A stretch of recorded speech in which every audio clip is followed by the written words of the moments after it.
शेवटी काय आहे पुण्याच्या शनिवार वाड्याचं रहस्य? काय आजही रात्री तिथे भयानक किंचाळ ऐकू येतात आणि असं कुणाच्या हत्येचं गुट तिथे आजही लपलेलं आहे? नमस्कार मंडळी, मी राहुल आगोळकर सोनेरी किस्सामध्ये आपले पुनश्च स्वागत करतो.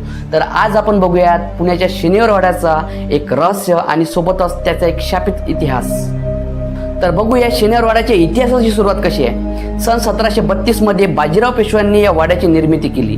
खरं तर हा वाडा त्या काळी मराठा साम्राज्याच्या राजकारणाचे केंद्रबिंदू होता.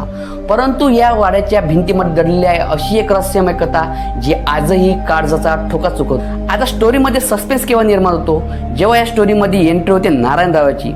18 वर्षाचे नारायणराव हे मराठा साम्राज्याचे 9वे पेशवे होते. परंतु त्याचे काका रघुनाथराव आणि काकी आनंदीबाई यांना हे मुळीच मान्य नव्हतं. त्यांच्या काका आणि काकीला वाटत असावं की या साम्राज्यावर आपली सत्ता असावी. सत्तेच्या लालसेपोटी त्यांचे काका रघुनाथराव आणि काकी आनंदीबाई हे अंध झालेले होते.